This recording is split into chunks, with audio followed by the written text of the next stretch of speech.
Name is Megha Balani and welcome to all of you. आज हम करने वाले हैं राजस्थान बोर्ड का चैप्टर नंबर कौन सा है जी? चैप्टर नंबर है हमारा 14 मनु भंडारी। ठीक है, और इसमें हम पढ़ने वाले हैं एक कहानी यह भी। अब तक हम जब तक भी जो भी चैप्टर्स पढ़ते थे क्या होता था, कोई उसको लिखता था और किसी और के बारे में बताता था, लेकिन ये वाला चैप्टर ऐसा चैप्टर है जिसमें मनु भंडारी ही इनकी लेखिका है और उन्होंने अपने ही जीवन की एक कहानी जो है उसको बताया है कि जब वो बचपन में थी उनके साथ क्या क्या चीजें हुई थी, वो एक कहानी के तौर पे हमको बता रही हैं। एक और चीज, ये मनु भंडारी जो हैं लेखिका, वो हमारे शहर अजमेर से थी। ठीक है, और एक और चीज मैं आपको बताना चाहती हूँ, लास्ट ईयर जब मैंने ये चैप्टर पढ़ाया था तो मैं लाइव क्लासेस लेती थी। तो जब मैं लाइव क्लास लेकर जब मैं ये चैप्टर पढ़ाकर आई और उस चैप्टर में मैंने ऐसे बताया था कि ये आज भी जो हैं हमारे यहाँ पर, मतलब आज भी जो हैं ये जिंदा हैं और अपनी जो चीज़ें हैं उनको कर रही हैं। बट जैसे ही मैं पढ़ाकर बाहर आई और मैंने ऐसे फ़ोन में ऐसे स्क्रॉल कर रही थी और मैं देख रही थी गूगल पे, तो ऊपर ऊपर जो न्यूज़ जो मैं देखती हूँ तो उस न्यूज़ में एक हाईलाइट आई थी मनु भंडारी के बारे में कि उसी दिन उनकी मृत्यु हुई। जिस दिन मैंने वो लेक्चर मतलब पढ़ा के और मैं बाहर निकली, उसी दिन उनका मृत्यु हुआ था।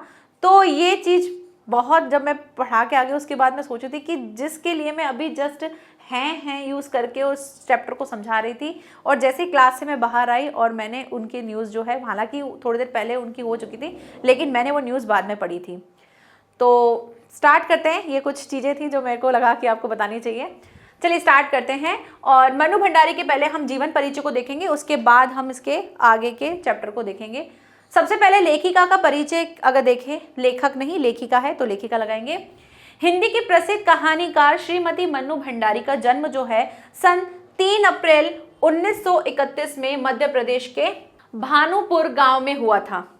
इनकी प्रारंभिक शिक्षा, मतलब जन्म जो है इनका कहीं और हुआ था, लेकिन फिर इनके पापा जो हैं वो अजमेर आ गए थे और उसके बाद इनकी जो शिक्षा जो हुई थी ना, प्रारंभिक शिक्षा, वो अजमेर से हुई थी। ठीक है, जन्म नहीं हुआ था, लेकिन देखा जाए तो अजमेर शहर से ही है ना, वही पढ़ाई वढ़ाई की, यहाँ पर आए और इतनी बड़ी लेखिका जो थी वो हमारे शहर से थी, तो थोड़ा सा गर्व होता है ना। तो इनकी शिक्षा जो है, प्रारंभिक शिक्षा, वो कहाँ से हुई थी? अजमेर से हुई। इन्होंने एमए बनारस हिंदू विश्वविद्यालय से किया। एमए कहाँ से किया था? बनारस विश्वविद्यालय से किया था। ये कुछ समय कलकत्ता में अध्यापन कार्य करती रही और उसके बाद दिल्ली विश्वविद्यालय के मिरांडा हाउस कॉलेज में प्राध्यापिका यानी कि प्रिंसिपल जो है वो बन गई। यहीं से सेवानिवृत्त हुई और इनकी कुछ कहानियां जो हैं इतनी रुचिकर और प्रसिद्ध है कि उनका कई भाषाओं में क्या हुआ था? अनुवाद हुआ था। बहुत सारी इनकी जो कहानियां हैं वो बहुत ज़्यादा फेमस हुई थी और बहुत सारे ट्रांसलेशन जो थे अलग अलग भाषाओं में हुए थे और कुछ पर तो फिल्में भी बनी हैं। हिंदी में इनके सराहनीय योगदान के लिए इन्हें हिंदी अकादमी शिखर सम्मान और भारतीय भाषा परिषद कोलकाता, राजस्थान संगीत नाटक अकादमी और उत्तर प्रदेश हिंदी संस्थान द्वारा पुरस्कार जो हैं इन्हें दिए गए थे। सोचो कितने सारे पुरस्कार जो हैं इन्हें मिले थे। अगर इनकी बात करें रचनाओं की, तो मनु भंडारी ने मुख्य रूप से कहानियां तथा उपन्यासों की रचना की है। इनकी रचनाएं आपको आगे दिख रही हैं, अग्रलिखित हैं, जो कि सबसे पहले अगर हम बात करें किसकी, कहानी संग्रह की, तो वो क्या क्या है? मैं हार गई, एक प्लेट सैलाब, यही सच है तथा त्रिशंकु। उपन्यास की अगर बात करें तो आपका बंटी व महाभोज, ये इनकी क्या थी? इनके उपन्यास यानी कि नॉवेल थे। भाषा शैली, किस तरह की भाषा को ये यूज करती थी उसकी अगर बात करें तो मनु भंडारी की कहानियां जो थी वो सामाजिक तत्वों से ओतप्रोत थी, मतलब सोशल चीजें जो थी उससे रिलेटेड ये लिखती थी। उनकी कहानियों में नारी जीवन की विडंबना और उनके दर्द का मार्मिक चित्रण किया गया है, मतलब दिल से जो है उसके बारे में लिखा गया है। छोटा छोटा चित्रण जो है, मतलब बिल्कुल मार्मिक, मतलब कि क्या बोलते हैं उसको, बिल्कुल दिल से ना, बिल्कुल दिल से जो है उस तरह का चित्रण किया है कि ये नारी शक्ति जो है उनके बारे में, उनकी वेदनाओं के बारे में, उनकी विडंबनाएं कैसे कैसी होती हैं, कैसे कैसे उनको जीवन में कठिनाइयां महसूस होती हैं, उन सभी चीज़ों को इन्होंने बहुत अच्छे से बताया। और ये इस चैप्टर में भी यही बताने वाली हैं कि इनके साथ क्या क्या चीज़ें हुई थी, इनके परिवार ने इनको किस तरह से सपोर्ट किया था। चूंकि वे एक नारी हैं अतः वे बड़ी सहजता से नारी हृदय तक पहुंच गई। क्योंकि वो खुद एक नारी थी तो उनको पता था कि एक औरत जो है, एक नारी जो है कैसा फील करती है, तो इस चीज को बहुत ही सरल तरीके से और बहुत ही समझदारी से इस चीज को बता सकती थी। देखो सब जगह उन्होंने हैं यूज किया, लेकिन अब मैं थी यूज कर रही हूँ क्योंकि अब वो हमारे बीच नहीं रही हैं। उसी कारण उन्हें कहानी लेखन में विशेष सफलता मिली है। एक कहानी यह भी में मनु भंडारी की आत्मकथा का वर्णन है। कॉलेज के दिनों में किस प्रकार देश के लिए किए जा रहे आज़ादी के प्रयासों में योगदान दिया, इसका बड़ा सुंदर वर्णन है कि कॉलेज टाइम पे उन्होंने क्या चीज़ें की थी, उस चीज़ का उन्होंने खुद से आत्मकथा मतलब खुद से उन्होंने ये सारी चीज़ें जो है बताई हैं। क्लियर? आगे देखते हैं, जस्ट अ मिनट। नेक्स्ट, इनकी भाषा में आपको तत्सम शब्द मिलेंगे, देशज शब्द मिलेंगे, विदेशी शब्द मिलेंगे और बहुत ही प्रचुर मात्रा में मिलेंगे। जैसे कि अगर हम तत्सम शब्द की बात करें तो जैसे विस्फारित मिल जाएगा आपको शब्द, भग्नावेश मतलब टूटी हुई चीजें जो हैं उसको भग्नावेश कहते हैं, प्रतिष्ठा, तत्पर, सदैव, ये सब चीजें आपको शब्द जो है वो तत्सम के रूप में मिलेंगे। विदेशी शब्द की अगर बात करें तो जैसे ओहदो, मैट्रिक, फर्ज, शगल, आलम, ऐसे सारे शब्द क्या हो जाएंगे आपके विदेशी वाले, मतलब थोड़े से अलग टाइप के लग रहे हैं। तद्भव शब्द भी हैं, यानी कि जिसे हम देशज शब्द कहते हैं। कौन कौन से हैं? तुक्का, मंजा, सुतना, ये कुछ शब्द जो हैं आपको ऐसे शब्द मिलेंगे जो कि क्या है, देशज शब्द हैं। अब स्टार्ट करते हैं हमारा चैप्टर जो कि क्या है, एक कहानी। ये भी किसके बारे में है जी? मनु भंडारी जी के बारे में ही है और वो बताना चाहती है अपने जीवन से कुछ चीजें कि उन्होंने क्या क्या चीजें की थी। जन्मी तो वो कहाँ थी? मध्य प्रदेश में थी। कहाँ पर? भानपुरा गांव में। लेकिन मेरी यादों का सिलसिला शुरू होता है अजमेर के ब्रह्मपुरी मोहल्ले के उस 2 मंजिला मकान से जिसकी ऊपरी मंजिल में पिताजी का साम्राज्य था, जहां वे निहायत अव्यवस्थित ढंग से फैली बिखरी पुस्तक पुस्तिकाओं और अखबारों के बीच या तो कुछ पढ़ते रहते या फिर डिक्टेशन देते रहते। क्या था कि उनका जन्म तो मध्य प्रदेश में होता, लेकिन उनकी जो यादें हैं वो हमारे शहर अजमेर के बारे में। जब अपने शहर का नाम किसी बुक में आता है ना, बहुत अच्छा लगता है ना कि हाँ मैं वहां से बिलोंग करती हूँ। तो अजमेर के ब्रह्मपुरी मोहल्ले में 2 मंजिला मकान था उनका। तो उसके पापा जो थे, उनके पापा जो थे वो ऊपरी मंजिल पे अपना काम वाम करते थे, मतलब पूरा साम्राज्य, यानी कि उनके पापा कुछ लिखते करते रहते थे, वो सारी चीज़ें थी। और पुस्तक पुस्तिकाएं जो हैं उनकी सारे टाइम बिखरी भी रहती थी और अखबार जो थे उनको देखते रहते थे, उसमें से कुछ कुछ पढ़ते रहते थे। अगर कुछ नहीं पढ़ना होता था तो डिक्टेशन जो है वो करते रहते थे, यानी कि खोजते रहते थे कि क्या चीज़ें हैं, क्या क्या है। तो वो सब चीज़ें वो मतलब पढ़ने वढ़ने का शौक था, इस तरह से करते थे। नीचे हम सब भाई बहनों के साथ रहती थी और हमारी बेपढ़ी लिखी व्यक्ति विहीन माँ सवेरे से शाम तक हम सबकी इच्छाओं और पिताजी की आज्ञाओं का पालन करने के लिए सदैव तत्पर। हम सारे भाई बहन क्या नीचे मस्ती करते थे, घूमते फिरते रहते थे। और हमारी मम्मी, यानी उनकी मम्मी जो थी वो पढ़ी लिखी नहीं थी, ज़्यादा पढ़ी लिखी नहीं थी, तो वो सारा टाइम बस पापा के जो भी ऑर्डर्स होते थे उनको फॉलो करती थी और सारे घर के काम करती थी। हमारी इच्छाएं जो होती थी वो पूरी करती थी। इस तरह से उन्होंने अपनी फैमिली के बारे में बताया कि कैसे वो बचपन से किस तरह से रहते थे। नेक्स्ट, अजमेर से पहले इनके जो पिताजी थे वो कहाँ थे? इंदौर में थे, जहां उनकी बड़ी प्रतिष्ठा थी, मतलब लोग उनको बहुत मानते थे, उनका सम्मान करते थे और उनका बहुत ज़्यादा नाम था, सब लोग उनको बहुत जानते थे। कांग्रेस के साथ साथ वे समाज सुधारक के कामों से भी जुड़े हुए थे। कांग्रेस में थे और उसके साथ साथ वो समाज सुधारक भी थे यानी समाज सुधारक का जो सोशल वर्कर होते हैं वो वाले काम भी वो करते थे। शिक्षा के वे केवल उपदेश ही नहीं देते थे, बल्कि उन दिनों 8-8, 10-10 विद्यार्थियों को अपने घर रखकर पढ़ाया है और जिनमें से कई तो बाद में ऊंचे ऊंचे ओहदों पर पहुंचे। तो शिक्षाओं में वो सिर्फ ऐसे नहीं करते थे कि हाँ भाई ठीक है पढ़ना चाहिए, ऐसा करना चाहिए, वो करना चाहिए, या खुद ही पढ़ते थे। नहीं, वो उसके अलावा क्या करते थे, 10-10 बच्चों को पढ़ाते थे, उनको घर में रख के पढ़ाते थे कि लो पढ़ो बैठ के। और वो जो जिनको वो पढ़ाया तो उनमें से कुछ लोग तो इतने अच्छे ओहदे यानी कि इतनी अच्छी जगह पर पहुंच गए, इतनी अच्छी पदवी पे पहुंच गए कि वो बताते हैं ये उनकी खुशहाली के दिन थे, मतलब बहुत अच्छे वाले दिन थे इनके। और उन दिनों उनकी दरिया दिली के चर्चे भी कम नहीं थे। दरिया दिली यानी कि बहुत बड़े दिल वाले जो थे, और उनके चर्चे कम नहीं थे, लोग उनकी इन चीज़ों को बहुत मानते थे। एक और वे बेहद कोमल और संवेदनशील व्यक्ति थे, तो दूसरी ओर बेहद क्रोधी और अहमवादी थे। कैसे थे? अच्छे थे, सॉफ्ट हार्टेड थे, सब चीज़ों को समझते थे, लोगों की तकलीफ को समझते थे, उनका सब चीज़ें करते थे। पर दूसरी साइड क्या थे, बहुत गुस्से वाले थे, अहंकार टाइप का उनके अंदर था। अहम अहम मतलब मैं वाली बात जो होती है वो थी, अहंकार नहीं, अहम मैं वाली बात जो थी वैसी थी। पर ये सब तो मैंने केवल सुना, ये सब क्या था, उन्होंने सिर्फ सुना था कि भाई ऐसे थे ऐसे थे ऐसे थे ऐसे थे। जब वो किसकी बात कर रहे हैं, बचपन में, वो छोटी थी तब की बात कर रहे हैं कि मैंने ऐसा सब चीजें सुना था। देखा तब तो इन गुणों के भग्नावेशों को ढोते पिता थे। एक बहुत बड़े आर्थिक झटके के कारण वे इंदौर से अजमेर आ गए थे, जहां उन्होंने अपने अकेले के बलबूते पर और हौसले से अंग्रेजी हिंदी शब्दकोश विषयवार के अधूरे काम को आगे बढ़ाना शुरू किया। तो अपनी तरह का पहला और अकेला शब्दकोश था। इसने उन्हें यश और प्रतिष्ठा तो बहुत दी, पर अर्थ नहीं, और शायद गिरती आर्थिक स्थिति ने ही उनके व्यक्तित्व के सारे सकारात्मक जो पहलू थे उनको निचोड़ना शुरू कर दिया। सिकुड़ती आर्थिक स्थिति के कारण और अधिक विस्फारित उनका अहम उन्हें इस बात तक की अनुमति नहीं देता था। यहाँ पर अब क्या बात करें कि ये सब चीजें तो उन्होंने सुनी थी, लेकिन अब क्या हुआ था, उनके पापा को जो है थोड़ा आर्थिक झटका हो गया, यानी कुछ फाइनेंशियल प्रॉब्लम हो गई, और फिर वो वहां से कहाँ चले आए, इंदौर से अजमेर चले आए। जब वो अजमेर आ गए तो अजमेर आकर के उन्होंने क्या किया, उनका एक अधूरा काम था जिसमें वो क्या कर रहे थे, अंग्रेजी हिंदी जो शब्दकोश है उसकी डिक्शनरी जो है उसके बारे में उसका काम जो है उन्होंने आगे बढ़ाना शुरू किया, उसके बारे में चीजें करते थे।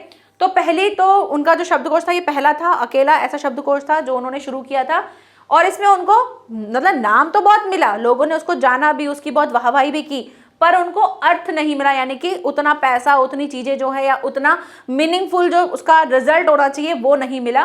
भाई सिर्फ वाहवाही से थोड़ी काम चलता है, जीने के लिए तो पैसा भी चाहिए। तो इससे क्या हुआ, उनकी आर्थिक स्थिति जो है वो थोड़ी सी और गड़बड़ होती गई।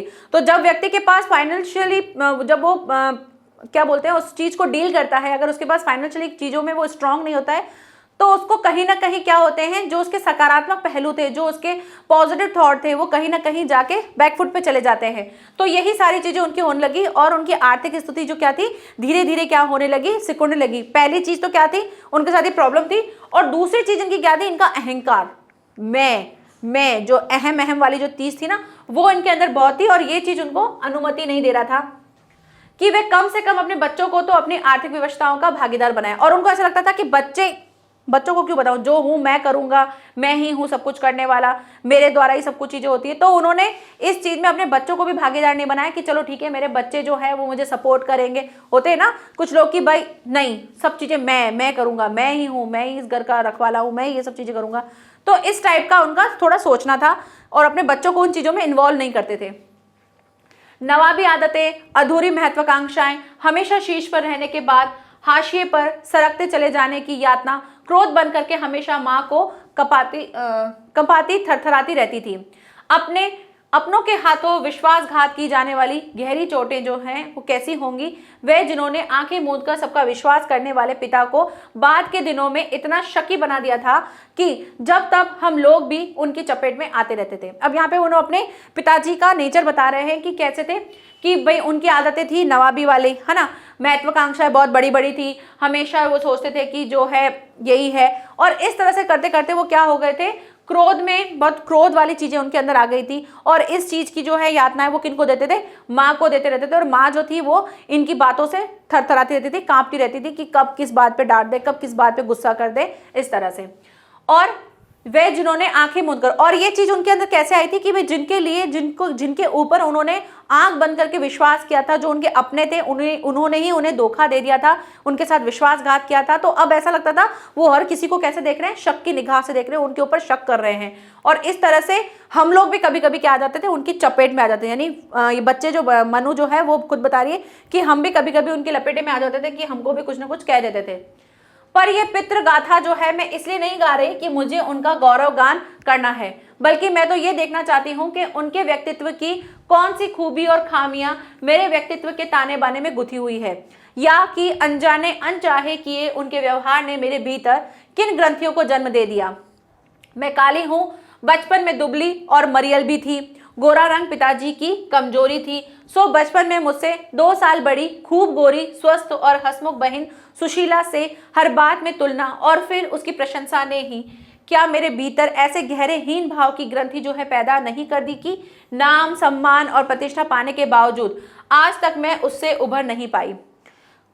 कितनी अलग बात कही है मनु भंडारी ने। वो क्या कह रही हैं कि मैं अपने पापा की जो गाथाएं हैं वो इसलिए नहीं गा रही हूँ कि हाँ मेरे पापा इतने महान थे और उन्होंने ये सारी चीज़ें की थी, या उनके साथ ये चीज़ें था, या उनका नेचर ऐसा था, वो शक करते थे और गुस्सा करते थे। मैं ये सब इसलिए नहीं कह रही हूँ, मैं ये सब चीज़ें इसलिए बता रही हूँ कि कहीं ना कहीं उनकी जो उनके पास था उसमें से कुछ कहीं मेरे अंदर तो नहीं आ गया है। कहते हैं ना कि बच्चे जो अपने मम्मी पापा के ऊपर जाते हैं तो वो इसी चीज के क्वेश्चन के आंसर को निकाल रही थी, कहीं ऐसा कुछ तो नहीं है कि जो मेरे पास जो खूबियां हैं या मेरी कुछ खामियां हैं वो मुझे मेरे पिता से मिली हो। तो वहां पर ये कह रहे हैं कि मेरे पिता जो थे उनको कुछ ना कुछ मेरे भीतर जो है कुछ चीजें जो हैं वो कहीं ना कहीं मेरे पापा से ही मुझे मिली है, इस तरह से उनको लग रहा था। अब वो अपने बारे में बता रहे हैं कि मैं कैसी थी। तो जो मनु भंडारी जो थी वो काली थी, मतलब उनका रंग जो था वो काला था और दुबली पतली सी मरियल सी लगती थी, और उनकी जो छोटी बहुत मतलब कमजोर भी थी। लेकिन इनके पिता का जो क्या बोलते हैं इसको, इनके पिता को क्या अच्छा लगता था, इनके पिता के लिए गोरा रंग बहुत ज्यादा था। और इसी चक्कर में उनसे 2 साल कौन थी, 2 साल बड़ी उनकी बहन थी जिसका नाम था सुशीला। वो सुशीला जो थी बहुत गोरी थी, मतलब अच्छी थी कलर में। और पिताजी क्या करते थे, हर बार स्वस्थ होती थी, बढ़िया थी, अच्छी लगती थी, और पिताजी हमेशा उसके साथ तुलना करते थे कि देख वो ऐसे करती, तुम ऐसे करते हो। तो इस वजह से जब हम किसी बच्चे की दूसरे बच्चे से तुलना करते हैं ना तो उससे क्या हो जाता है, हीन भावना आ जाती है, मतलब ईर्ष्या वाली बात आ जाती है, हम जाने अनजाने उससे चिढ़ने लग जाते हैं। तो ये चीज मनु भंडारी के अंदर आने लग गई थी।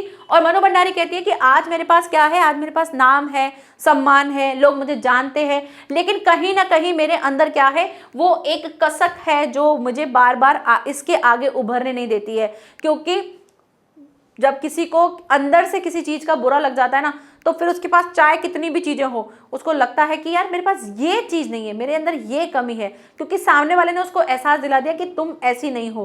तो उनको ये लगता था कि मैंने इतना सब कुछ पा लिया फिर भी मुझे क्या लग रहा है, फिर भी मुझे कुछ ना कुछ ऐसी कमी लग रही है जो अभी तक क्या नहीं हुई है, पूरी नहीं हुई है, ये उनको लगने लगा था।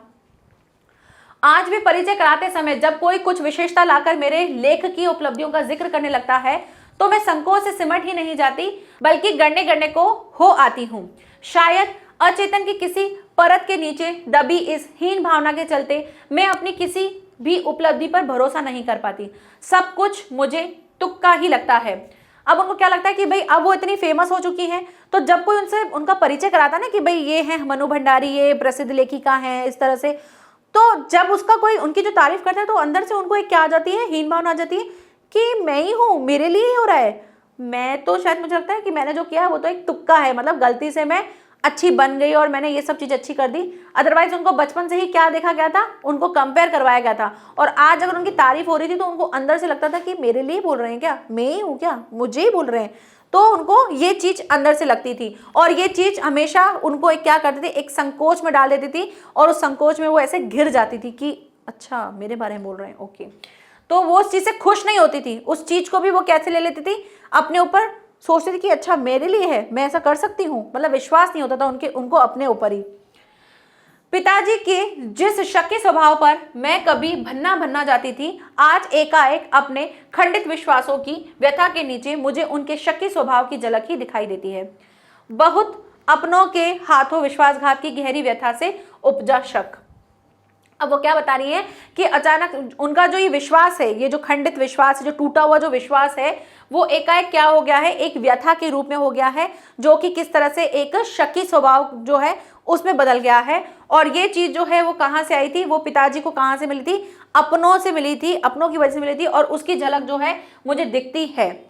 होश संभलने के बाद से ही जिन पिताजी से किसी न किसी बात पर हमेशा टक्कर ही चलती रही, वे तो न जाने कितने रूपों में मुझे में हैं, कहीं कुंठाओं के रूप में, कहीं प्रतिक्रिया के रूप में, तो कहीं प्रतिछाया के रूप में। केवल भारी भिन्नता के आधार पर अपनी परंपरा और पीढ़ियों को नकारने वालों को क्या सचमुच इस बात का बिल्कुल एहसास नहीं होता कि उनका आसन्न अतीत किस कदर उनके भीतर जड़ जमाए बैठा रहा है। समय का प्रवाह भले ही हमें दूसरी दिशाओं में बहाकर ले जाए, स्थितियों का दबाव भले ही हमारा रूप बदल दे, हमें पूरी तरह उससे मुक्त तो नहीं ही कर सकता है। क्या कहना चाहती हैं, बहुत अच्छी चीज़ें बताई हैं इसमें, यानी बताया तो उन्होंने कहानी है, लेकिन ये कहीं ना कहीं हमको भी कुछ मैसेज देके जा रहे हैं। क्या दे रहे हैं कि होश संभालने के बाद उन्होंने जब अपने पिता को देखा तो उनके साथ कभी ना कभी उनकी किसी न किसी बात में टक्कर होती रहती थी, कि कभी किसी चीज़ पे, कभी किसी चीज़ पे, कैसे कैसे, कभी तो कुंठाओं के रूप में कि कभी वो उनको बोलते थे कि तुम ऐसे हो, वो ये है, ठीक है, कभी उनको प्रतिक्रिया के रूप में कि कुछ कार्य किया, उन्होंने बोल दिया अरे ये काम तो सही नहीं किया, इसको तो ऐसे करना चाहिए था, उसने तो ऐसे किया है, तुमने ऐसे किया है, तो प्रतिक्रिया के रूप में, कभी प्रतिछाया के रूप में, मतलब उनके रूप के आधार पर उन्हें कहा जाता था कि उसको देख वो कैसे होती है, तुम देखो कैसे। तो ये सब चीजें जो हैं उनके उस वजह से इन दोनों के बीच में हमेशा टक्कर होती रहती थी। केवल भारी भिन्नता के आधार पर ही आप जो हैं अपनी परंपरा और पीढ़ियों को नकारने वाले जो हैं उनको सही में ये चीज़ देखनी चाहिए। मतलब जो बाहर से लोग दिखाते हैं कि भाई ऐसे करो, यानी आप किसी सामने वाले को क्या बोल रहे हो, ये ऐसे नहीं ऐसे करो, ऐसे नहीं ऐसे करो, आप उस टाइम बोल के चले गए, वो तो भारी भारी हो गया, लेकिन अंदर से वो व्यक्ति फिर उसी तरीके का हो जाता है। ये भी हमको चीज़ समझनी चाहिए। जैसे कोई क्या होता है, बार बार किसी को करेक्ट करता रहता है। मैं अपनी बात करती हूँ, ठीक है, मैं जैसे फैनी को क्या करती हूँ, फैनी ऐसे नहीं करो, फैनी वैसे नहीं करो, फैनी ये नहीं करो, आप ऐसे क्यों करते हो, इसको ऐसे करोगे तो ये हो जाएगा। मैं तो बोल रही हूँ, उसको वो समझ रही है कि हाँ ये नहीं करना है, लेकिन कहीं ना कहीं क्या है, कहीं ना कहीं वो चीज़ गलत भी होती जाएगी। क्यों? क्योंकि उसको लगेगा यार मैं कुछ सही कर ही नहीं सकती क्या, ये करती हूँ तो ये हो जाता है, ये करती हूँ ये हो जाता है। तो उसके लिए मैंने ये चीज़ क्या कर रखी है, मैं फिर क्या करती हूँ कि जब मुझे लगता है कि बहुत ज़रूरी है कि भाई अब तो नुकसान हो जाएगा, सामने वाली चीज़ टूट जाएगी और डांट पड़ जाएगी, तब मैं उसको मना कर देती हूँ कि बेटा इस चीज़ को ऐसे नहीं करो। अदरवाइज वो कई बार कलर लेके दीवारों पे लिख देगी, है ना, मेरी नोटबुक्स में लिख देती है, कभी मेरी बुक्स में लिख देती है, कभी खुद के पापा की बुक्स में लिख देती है, तो मैं उसको कुछ नहीं बोलती हूँ कि मुझे लगता है कि ये चीज़ इट्स ओके है, ठीक है, चलता है इतना। लेकिन अगर लगेगा कि नहीं वो तो कोई चीज़ तोड़ने ही वाली है या कुछ और चीज़ करने वाली, तो फिर मैं उसके लिए रोक देती हूँ। तो उसे पता रहता है, फिर मैं क्या करती हूँ, उसको एक्सप्लेन करती हूँ, बेटा देखो आपने वहाँ लिखा था वो चीज़ ठीक है, थी तो वो भी गलत, लेकिन आपने वो करी, कोई बात नहीं, लेकिन ये वाली चीज़ नहीं करनी चाहिए क्योंकि ये टूट गई तो वापस सही नहीं होगी। तो इस तरह से हमें ये चीज़ें समझानी चाहिए। लेकिन उनके पापा ने जो ये सारी चीज़ें की थी उसकी वजह से क्या हुआ, अंदर से वो चीज़ एक तरह से क्या बनती गई, एक अंदर ही अंदर उसके अंदर वो व्यवहार बन गया उसके लिए, जो उसके पापा उसको बार बार ये सारी चीज़ें करते थे तो वो अंदर से ये चीज़ हो गई। तो ये चीज़ इसके अंदर है कि भाई जो इस तरह की करते हैं उनको ये एहसास नहीं होता है कि अंदर से भीतर से भी वो किस तरह से एक जड़ जमाता जा रहा है।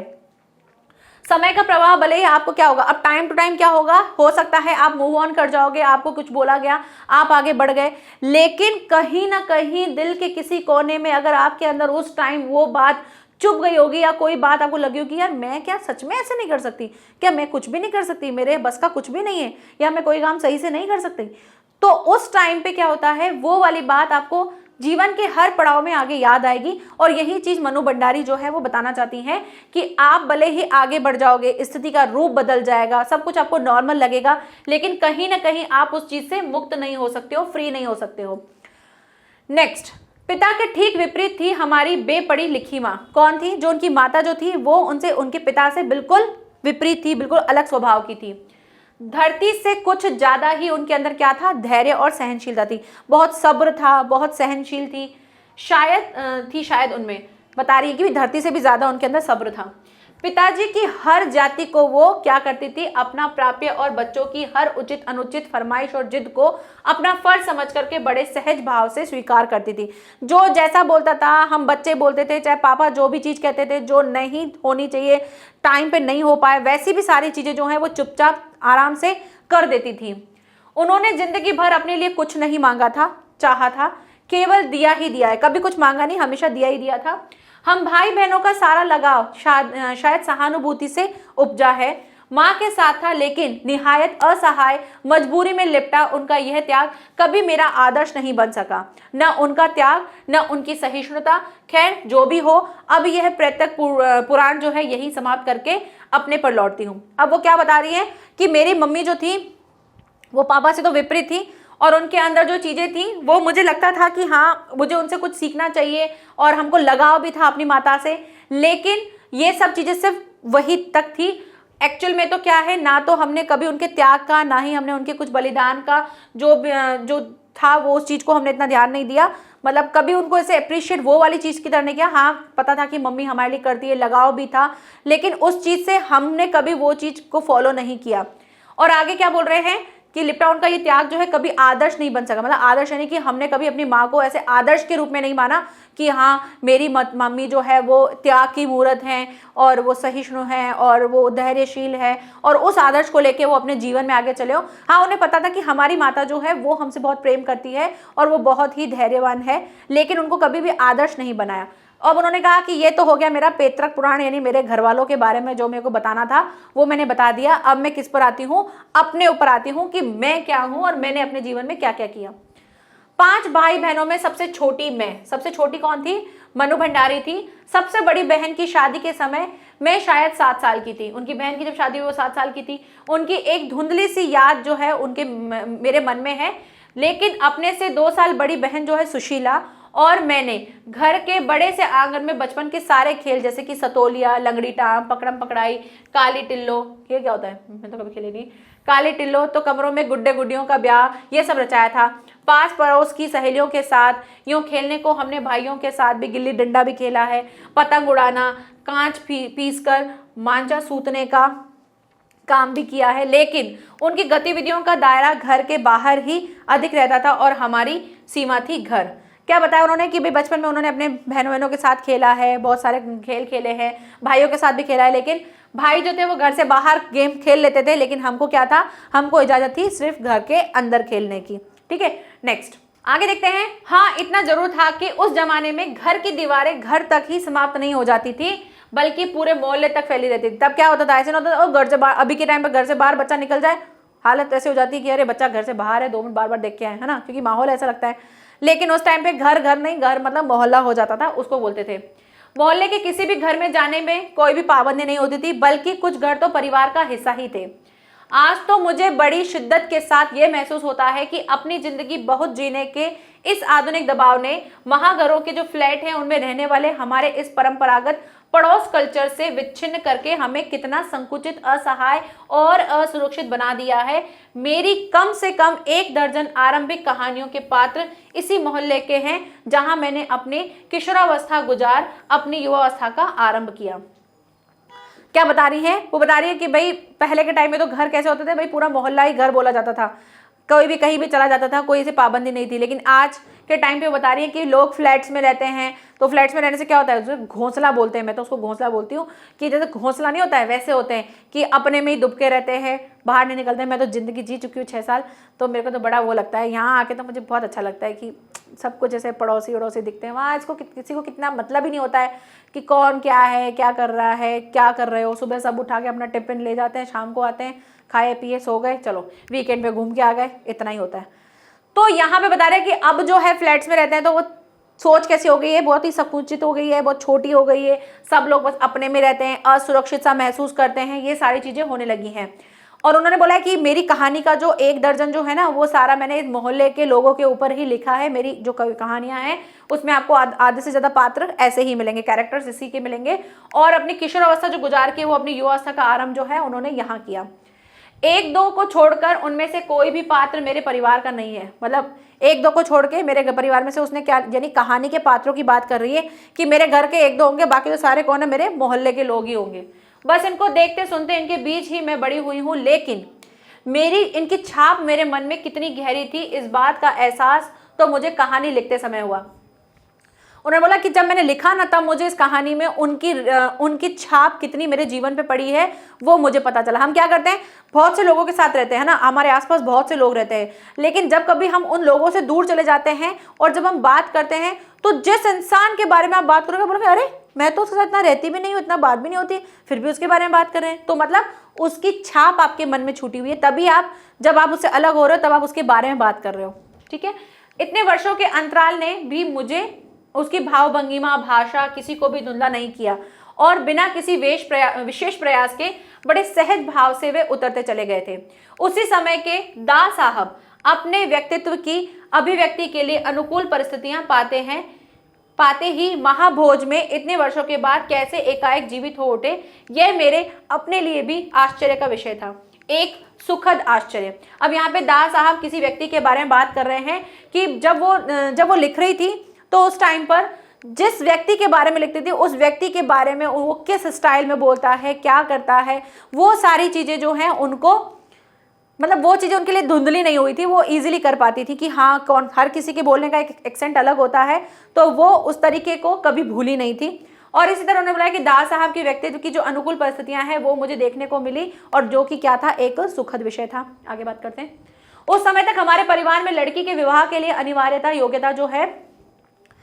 योग्यता थी, उम्र में 16 वर्ष और शिक्षा में मैट्रिक। भाई इनके घर में परिवार के लिए, भाई शादी के लिए क्या होता कि शादी होगी तो शादी के लिए लड़की कितने साल की होनी चाहिए, 16 साल की होनी चाहिए और शिक्षा कितनी होनी चाहिए, मैट्रिक होनी चाहिए। सन 44 में क्या हुआ था, सुशीला ने यह योग्यता प्राप्त कर ली, मतलब सुशीला जो थी वो 16 साल की हो गई थी और मैट्रिक भी हो गई थी, तो उसकी शादी करा के वो कहाँ चली गई, कोलकाता चली गई। दोनों बड़े भाई भी जो थे वो भी आगे की पढ़ाई करके बाहर चले गए। इन लोगों की छत्र छाया के हटते ही पहली बार मुझे नए सिरे से अपने वजूद का एहसास हुआ, क्योंकि ये सब लोग चले गए, 2 भाई थे वो भी चले गए बाहर, बहन थी वो भी चली गई, सबकी शादी हो गई। अब घर में बची कौन, अकेली मनु भंडारी। अब वो क्या थी, थोड़ी सी फोकस हो गई कि हाँ अच्छा, ये लोग उस पर फोकस करने लगे कि हाँ अब ये है, इस पर ध्यान देना है। पिताजी का ध्यान भी पहली बार ही मुझ पर केंद्रित हुआ था, इससे पहले वो सुशीला के ऊपर ही ध्यान देते थे। लड़कियों को जिस उम्र में स्कूली शिक्षा के साथ साथ सुघड़ गृहिणी और कुशल पाक शास्त्री बनाने के नुस्खे जो हैं वो जुटाए जाते थे, पिताजी का आग्रह रहता था कि मैं रसोई घर से दूर रहूं। लोग उस टाइम पे क्या करते हैं, भाई लड़की की शादी होने वाली है, रसोई संभालो, ये सब चीजें करो, आज भी करते ही हैं, लेकिन उस टाइम पे ये चीज होती थी कि भाई करवाओ, तो जबकि उनको ऐसा लगता था कि भाई ऐसा करवाना चाहिए, लेकिन उनके पिता ने क्या बोला, नहीं लड़की को दूर रखो, रसोई घर के अंदर जानी नहीं चाहिए। रसोई को वो क्या बोलते थे, भटियार खाना बोलते थे। भटियार खाना मतलब भट्टी होती थी ना वहां पे, इसलिए उसको भटियार खाना बोलते थे। और कहते थे उनके हिसाब से वहां रहना अपनी क्षमता और प्रतिभा को भट्टी में झोंकना था। उनके लिए क्या था कि अगर रसोई में रहोगे तो भटियार खाना हो और वहां पर आप अपनी प्रतिष्ठा, अपना जो काम है उसको समझो एक तरह से क्या कर रहे हो, झोंक रहे हो। घर में आए दिन विभिन्न राजनीतिक पार्टियों के जमावड़े होते रहते थे और जमकर बहस होती थी। उनके घर में लोग आते थे, राजनीतिक पार्टी आते थे, बात करते थे, बहस करते थे, किसी टॉपिक पे बोलते रहते थे। बहस करना पिताजी का बहुत ही प्रिय शगल बहुत था, मतलब उनका फेवरेट टॉपिक था। चाय पानी या नाश्ता देने जाती थी तो पिताजी मुझे भी वहीं बैठने को कहते थे, वो भी देखे जाते थे चाय पानी, तो पापा बोलते थे यहीं बैठ जा। वे चाहते थे कि मैं भी वहीं बैठूं, सुनूं, जानूं और देश में चारों ओर क्या कुछ हो रहा है, देश में हो भी तो भी कितना कुछ हो रहा है। सन 42 में आंदोलन के बाद से तो सारा देश जैसे खोल रहा था, चारों तरफ से सब जगह से चीजें हो रही थी। तो ये चीज उन्होंने कब बताई, मतलब बता रही कि जब मेरे पापा के पास आते थे लोग, बहस वहस करते थे, राजनीतिक पार्टियों से रिलेटेड चीजें होती थी, तो मेरे पापा मुझे वहीं बिठा देते थे, बोलते थे सुन कि देख क्या हो रहा है देश में, ये सब चीजें मेरे पापा मुझसे करवाते थे।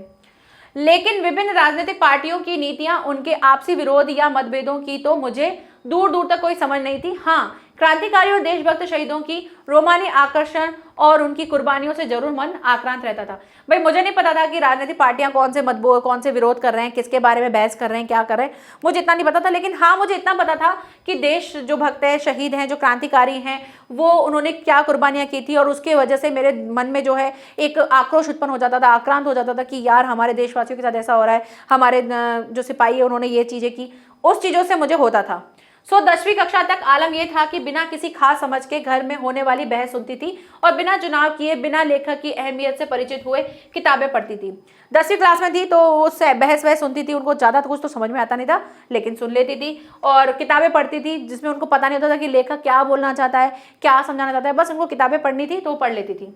लेकिन सन 1945 में जैसे ही 10वीं पास करके वो फर्स्ट ईयर में आई तो हिंदी की प्राध्यापिका शीला अग्रवाल से परिचित हुई। और शीला अग्रवाल जो थी वो सावित्री गर्ल्स हाई स्कूल, जहां मैंने कहहरा सीखा, वहां पर थी और उन्होंने फर्स्ट ईयर में वहां पर पढ़ाई की। और शीला अग्रवाल जो थी वो उनकी कौन थी, प्रिंसिपल थी, जो कि जिसका नाम क्या था, सावित्री गर्ल्स हाई स्कूल, जहां पर उन्होंने कखहरा सीखा था। 1 साल पहले ही कॉलेज बना था और वे इसी साल नियुक्त हुई थी।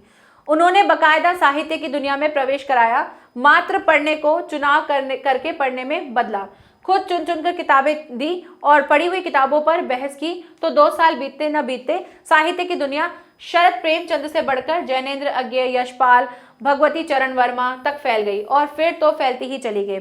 उस समय जैनेन्द्र जी की छोटे छोटे सरल सहज वाक्यों वाली शैली ने बहुत आकृष्ट किया। अब उनकी जो प्रिंसिपल थी ना, उन्होंने उनको बहुत सारी किताबें दी और बोला पढ़ो, तो बिना कुछ ऐसे सोचे बिना जो उनकी किताब उनकी मैम देती थी वो पढ़ लेती थी और 2 साल तक उन्होंने पढ़ा। और उस पढ़ने के बाद उनको और बहुत सारे लोगों के बारे में जानने को मिला, जो कि कौन थे, शरद प्रेमचंद थे, जैनेन्द्र थे, अज्ञे थे, यशपाल, भगवती चरण वर्मा, ये सभी के बारे में पढ़ा। फिर जैनेन्द्र के बारे में बता रहे हैं कि उनके वाक्य जो थे वो बहुत ही छोटे थे और बहुत ही आकृष्ट लगते थे। सुनीता एक उपन्यास था, वो भी उनको बहुत अच्छा लगा। अज्ञे जी का उपन्यास शेखर एक जीवन, ये भी उन्होंने पढ़ा। उस समय मेरी समझ जो थी वो सीमित दायरे में समा नहीं पा रहा था, मतलब जो उन्होंने पढ़ा वो उनको इतना ज़्यादा अच्छे समझ, 10वीं क्लास का बच्चा इतने हाई अगर पढ़ेगा उपन्यास तो उनको कहाँ से इतना समझ में आएगा, तो जितना उसको समझ में आता था उतना वो पढ़ती थी। कुछ सालों बाद नदी के द्वीप पढ़ा तो उसने मन को इस कदर बांधा कि उसी झोंक में शेखर को फिर से पढ़ गई। क्या हुआ, फिर उसके बाद कुछ सालों बाद उन्होंने नदी के द्वीप पढ़ा और उसमें वो ऐसा समा बन गया कि उन्होंने फिर से वो जो शेखर की किताब थी उसको फिर से पढ़ा। इस बार कुछ उनको थोड़ा थोड़ा समझ में आया कि अब क्या है। जब एक किताब को आप एक बार पढ़ो नहीं समझ में आता, दूसरी बार पढ़ो तो उसमें आपको और अंडरस्टैंडिंग बैठती है, तो वो सारी चीजें हुई। ये शायद मूल्यों के मंथन का युग है। पाप पुण्य, नैतिक अनैतिक, सही गलत की बनी बनाई धारणाओं के आगे प्रश्न चिन्ह ही नहीं लग रहे थे, उन्हें ध्वस्त भी किया जा रहा था। अब क्या हो रहा था, उनके साथ बहुत सारे चीजें हो रही थी, क्या सही है, क्या गलत है, क्या नैतिक है, क्या अनैतिक है, ये सारी चीजें हो रही थी और सब पर क्या हो रहे थे, एक धारणाएं बन रही थी और उनके आगे प्रश्न चिन्ह ही नहीं लग रहे थे। सिर्फ प्रश्न चिन्ह ही नहीं लग रहे थे बल्कि उनको दूर करने का प्रयास भी सोच रही थी कि क्या सही है क्या गलत है। वो तो प्रश्न एक आ ही गया, क्योंकि इतना सब कुछ पढ़ते हैं तो हमको पता चलता है तो जीवन में ये चीजें हैं, हमारे यहाँ पर ये चीजें होती हैं, तो उसके लिए क्या बनने लगे, प्रश्न बन लगे। लेकिन अब प्रश्नों के साथ साथ क्या होने लगे, उन प्रश्नों को मुझे तोड़ना है, मतलब उनके मुझे उत्तर निकालने हैं, वो भी चीजें आने लगी, क्योंकि अब उसकी समझ का दायरा जो है बढ़ने लगा।